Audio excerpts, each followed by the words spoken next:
काला साया। यूं तो बनारस घाट अपनी खूबसूरती के लिए बहुत प्रचलित है, पर घाट के किनारे कई राज लिए बैठे हैं। ये कहानी शुरू होती है बनारस के घाट के पास बने ममता निवास से, जहाँ प्रिया लाल जोड़े में ममता के घर उसकी बहू बनकर आती है। आओ आओ बहू, घर को अपने पैरों से पवित्र करो। ममता घर की दहलीज पार कर ही रही होती है कि अचानक एक बहुत गंदी सी बास पूरे घर में फैल जाती है।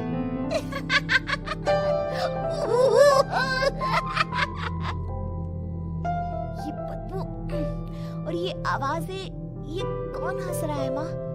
अब ये पड़ोसी ना हमारे थोड़े अलग से है। कहाँ हम शाकाहारी और ये मांस मच्छी खाने वाले। छोड़, तू ध्यान मत दे और गृह प्रवेश कर। और हाँ बहू, अपनी सास की एक बात हमेशा याद रखना, इन पड़ोसियों से तो कभी बात नहीं करेगी। अच्छे लोग नहीं है ये। अपनी सास की ये बात मानेगी ना बेटा? हाँ माँ, जो आपकी मर्जी, मैं उनसे बात नहीं करूंगी। अगले दिन प्रिया अपनी पहली रसोई बनाने रसोई घर में जाती है। ये छोटी बात तो नाक में जा रही है। एक काम करती हूँ, खिड़की खोल देती हूँ। प्रिया खिड़की खोलने जाती है। इतने जाले, लगता है इस खिड़की को कभी खोला ही नहीं गया। पर ऐसा क्यों? ओह, नॉन वेज की स्मेल आती होगी ना। 2 मिनट के लिए खोल लेती हूँ, फिर बंद कर दूंगी। प्रिया खिड़की खोलती है। खिड़की खोलते ही उसकी नजर सामने वाले घर की खिड़की पर पड़ती है, जहाँ एक लड़की खड़ी होती है। हाथों में मेहंदी, लाल रंग की साड़ी, बिल्कुल सजी धजी, मानो प्रिया की तरह ही वो भी नई नवेली बहू हो। वो प्रिया को देखकर मुस्कुराती है। हे भगवान, माँ ने तो इनसे बात करने को मना किया था। प्रिया फौरन ही खिड़की बंद कर देती है और तवे पर चढ़े रोटी की ओर देखने लगती है, पर वहाँ रोटी न होकर मछली पड़ी होती है। ये क्या? पहली ही रसोई में इतनी बड़ी गलती। हे भगवान, अब मैं क्या करूं? प्रिया बहुत डर जाती है और फौरन रसोई की सफाई करने और फिर सभी के लिए खाना बनाने लग जाती है।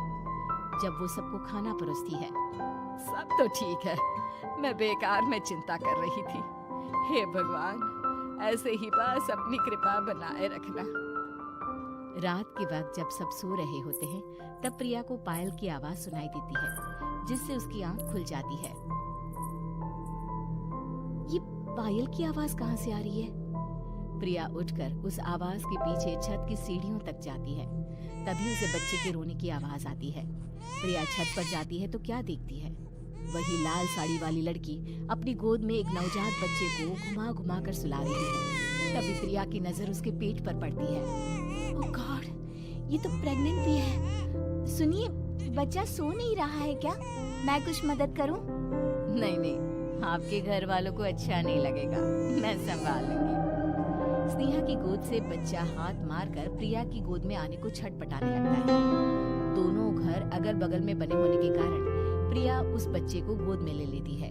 प्रिया के पास आते ही वो सो जाता है। बच्चे का वो स्पर्श रात भर प्रिया भूल नहीं पाती और अभी सुबह वो छत पर कपड़े सुखा रही होती है, तभी उसे एक औरत इशारा करके बुलाती है। स्नेहा कह रही थी बाबू तुम्हारी गोद में आते ही सो गया।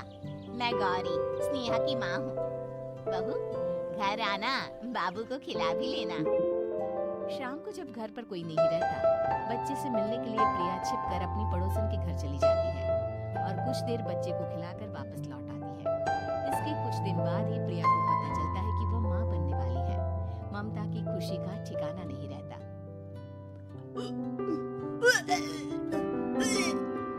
माँ जी, पता नहीं क्यों उल्टी आ रही है। प्रिया भागती हुई वॉशरूम में जाती है तो हरे और लाल रंग की उल्टी करती है। उस उल्टी में से कीड़े निकलते हैं। ये क्या? खून और ये कीड़े! माँ, माँ! प्रिया की आवाज सुनकर ममता दौड़ कर आती है, पर बेसिन में कुछ नहीं होता। प्रिया हक्की बक्की रह जाती है। ये सब क्या हो रहा है? प्रिया घबरा जाती है और अपने कमरे में जाकर सो जाती है। डर के कारण वो इतनी थक जाती है कि उसकी आंख लग जाती है। तब उसे ऐसा लगता है उसके पेट पर मानो कोई बैठा हुआ हो। कौन हो? प्रिया के पेट पर एक 5 महीने की बच्ची बैठी हुई थी, जो बुरी तरह जली हुई थी। माँ, तुम ही मुझे मुझे लाई ना अपने पेट में। मैं तुम्हारी माँ नहीं हूँ। कौन हो तुम? माँ, देखो मैं जल गई बुरी तरह से। 6 महीने पेट में रहने को भी मुझे नहीं मिला। सहला दो ना माँ। बचाओ, बचाओ, माँ। ममता दौड़कर कमरे में आती है। प्रिया की बातें सुनकर वो सब समझ जाती है। तू कहीं बगल वाले घर में तो नहीं जाकर आई ना बहू? मुझे माफ कर दो, मैं गई थी माँ। उस घर में सब मरे हुए हैं बहू। कई साल पहले स्नेहा उस घर में बहू बनकर आई थी। कुछ ही दिन में वो एक बच्चे को जन्म देने वाली थी। पूरा घर बच्चे के आने की खुशी में खोया था कि एक दिन अचानक उस घर में आग लग गई। सब बुरी तरह जलकर मर गए। गौरी आज भी दादी बनने का इंतजार कर रही है और इसीलिए स्नेहा ने अपना अजन्मा बच्चा तुम्हारी कोख में डाल दिया। ममता ये कह रही होती है कि पीछे से उसके पैरों को एक बच्चा पकड़ लेता है।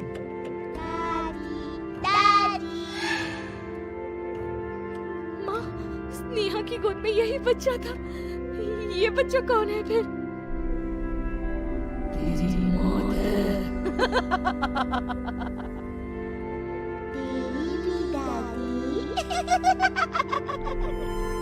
जिस जिसका ममता को डर था वही हो गया। ममता निवास के ऊपर मौत ने चादर बिछा दी थी। प्रिया का पेट ऐसे बढ़ जाता है मानो 9 महीने का हो। 2 हाथ उसके पेट से बाहर निकलते हैं। बहू, संतोष को फोन कर, किसी पंडित जी को बुला बहू। प्रिया का पति भागता हुआ घर आता है। ये तो होना ही था माँ। तेरा बाप तेरे सामने आ गया तो तू सह नहीं पा रही है। स्नेहा घर में आग लगी नहीं थी, माँ ने लगाई थी प्रॉपर्टी की लालच में। और वो बच्चा मेरी पहली पत्नी का बच्चा है, मेरा बेटा, जो कि उस आग की चपेट का शिकार हो गया था। मैंने तुमसे ये सब माँ के कहने पर छुपाया था। मुझे माफ कर दो प्रिया। तुम अगर चाहो तो यहाँ से जा सकती हो। मैं तुम्हें किसी भी बंधन में रखना नहीं चाहता।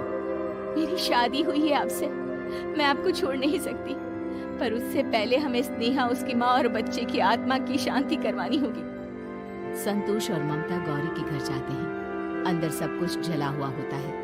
जमीन पर जली हुई लाशें बिखरी हुई थी। ममता रो रो कर अपनी करने की माफी गौरी से मांगती है। प्रिया स्नेहा के घर वालों का अंतिम संस्कार करवा देती है और ममता निवास फिर से आत्माओं के साए से मुक्त हो जाता है। अगर वीडियो अच्छी लगी तो चैनल को लाइक और सब्सक्राइब जरूर करें। Thank you.